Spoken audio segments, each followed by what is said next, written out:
आप देख रहे हैं बिहार न्यूज 25। मैं संजय कुमार, हमारे साथ छत्तीसगढ़ के पूर्व DG MW Ansari ji. Sir स्वागत है। आपका बहुत धन्यवाद संजय साहब, बहुत बहुत शुक्रिया आपका। सर कल 6 दिसंबर भारत के 2 महान पुरुषों का शहादत दिवस है सर। नहीं, देखिए ऐसा है कि ये ऐसे भारत के 2 बहुत बड़े सपूत, देश रत्न, जी सर, उनको मैं सलूट करता हूं। मैं आप बाबा साहब अम्बेडकर की बात करते हैं, जो भारत के पहले लॉ मिनिस्टर थे, और उन्हीं के कंटेम्प्रोरी जो है हजरत अली हुसैन आसिम बिहारी साहब हैं। दोनों का कैरियर लाइफ जो है एक साथ शुरुआत हुआ। एक की पैदाइश जो है 14 अप्रैल 1891 है, तो दूसरे की पैदाइश 15 अप्रैल 1889 है। एक का निर्वाण दिवस या योम वफात 6 दिसंबर 1953 है, तो एक का 6 दिसंबर 1956 है। इन दोनों महान पुरुषों ने अपने अपने समाज की कुरीतियों के लिए, खास करके विशेष जो है, जो जात पात है, जो ऊंच नीच है, जो शिक्षा की कमी है, जो स्वास्थ्य की कमी है, जो आपस में जागरूकता की कमी थी, दोनों ने बहुत संघर्ष किया। इनको जितना इनको खराज इज्जत पेश किया जाए कम है। इन 2 महान पुरुषों को मैं सलूट करता हूं। मैं बाबा साहब अम्बेडकर जो हैं, आज देखा जाए तो भारत के सबसे हाईली क्वालिफाइड थे। हालांकि अली हुसैन आसिम बिहारी साहब उतने शिक्षित नहीं थे, लेकिन उनका भी संघर्ष जीवन वैसे ही था जैसे कि अपने बाबा साहब का था। बाबा साहब ने जैसे हिंदू समाज में छुआछूत था, कास्ट सिस्टम था, उसको लिए किया, उसी तरह से अली हुसैन आसिम बिहारी ने भी मुसलमानों के बीच में, इस्लाम में ऐसे छुआछूत नहीं है, ऊंच नहीं है, लेकिन प्रैक्टिस में है, तो उसके लिए उन्होंने संघर्ष किया। पूरी जीवन उन्होंने समाप्त कर दिया, जैसे बाबा साहब ने काम किया।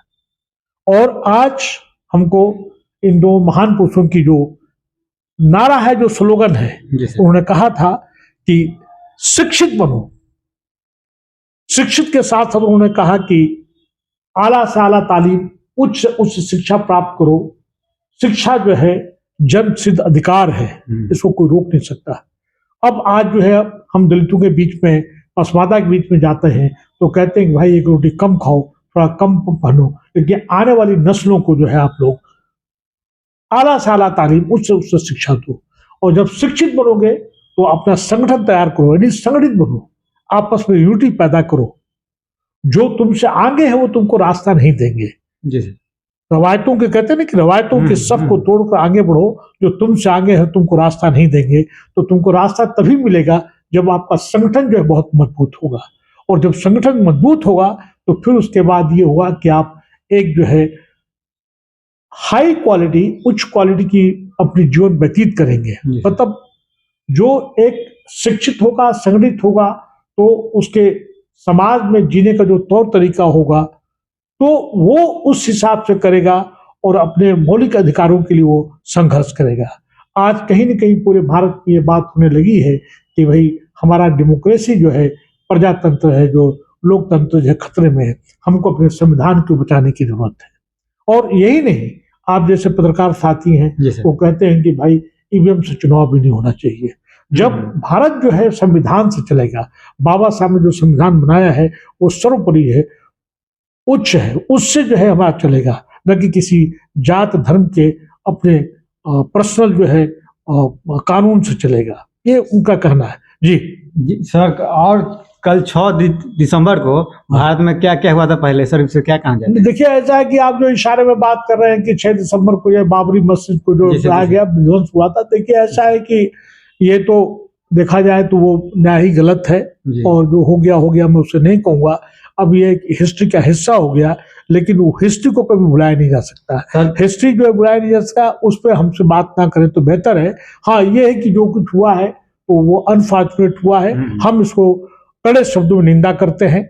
और अब जो है भविष्य में नहीं होना चाहिए। जो कॉम्युनल ताकतें हैं, ये इस तरह बार बार उसी को हिंदू मुस्लिम और मंदिर मस्जिद, इंडिया पाकिस्तान, हिंदुस्तान पाकिस्तान करना, कोई बुनियादी चीजें जो है, हमारी शिक्षा है, हमारी जो है स्वास्थ्य है, हमारी महंगाई है, रोजगार है, इस पर मुझे बात करना चाहिए। हम लोग को इस तरह की जो है जज्बाती या भावनात्मक बातों को नहीं करना चाहिए। इस पे हम बात करना मुनासिब नहीं समझता, लेकिन ये है कि ये अनफॉर्चुनेट है। जी सर, दलित एक समान, हिंदू या मुसलमान अपने अपने राज्य एक क्यों नहीं लड़ते एक साथ? हाँ बिल्कुल, आप बिल्कुल सही कह रहे हैं। देखिए ये नारा जो है बाबा साहब ने और बाद में भी जितने भी दलित एक्टिविस्ट हैं, पसमादा एक्टिविस्ट हैं, उन्होंने हाथ मिलाया और कहा है कि दलित दलित एक समान, हिंदू हुई है मुसलमान, सबकी समस्या एक ही है। एक जो है जहां तक उनकी विश्वास का, फेथ का बात है, अपना बिलीफ की बात है, वो अलग छोड़ा जाए। लेकिन समस्या जो है तुम्हारी शिक्षा का प्रॉब्लम, हमारी भी शिक्षा का प्रॉब्लम, हमारा स्वास्थ्य का, हमारा स्वास्थ्य, हमारा जो रोजगार का बात है, तुम्हारी भी रोजगार की बात है, हमारा जो है एक जो है सम्मान स्वरूप, मतलब इज्जतदार आदमी की तरह, जीवकार को कहते हैं, उसकी तरह से एक जिंदगी जीने की मामला है, तो सबका बराबर है। तो इसने कहा कि दलित दलित एक समान, हिंदू इस्लाम, एक कॉमन एजेंडा बना के एक जो है सामूहिक मुश्तरका, जिसमें कि शिक्षा हो, स्वास्थ्य हो, अपना जो है सेफ्टी सिक्योरिटी हो, अपने संविधान बचाने की बात हो, बाबा साहब की कही हुई बात हो, बाबा साहब की लिखी हुई किताब हो, उनके विचार हो, विचारावली हो, इसको हमें पढ़ने पढ़ाने की जरूरत है, उसको आगे बढ़ाने की जरूरत है। उसी तरह से अली हुसैन आसिम बिहारी ने पसमादा समाज के लिए जो काम किया है, उसको भी आगे बढ़ाने की जरूरत है। ये मेरा कहना है जी। ये हमारे साथ थे छत्तीसगढ़ के retired DG MW Ansari ji. आपसे रिक्वेस्ट है हमारे वीडियो को लाइक या सब्सक्राइब करना में धन्यवाद। बहुत बहुत धन्यवाद संजय कुमार साहब, आपका बहुत बहुत शुक्रिया। बहुत ही आपने इम्पोर्टेंट टॉपिक की बात किया। इन तमाम दोनों महान भावों को, तमाम ये बड़ी हस्तियों को, इस देश सत्य के बड़े सपूतों को आपने याद किया। आपका बहुत बहुत शुक्रिया। Thank you very much.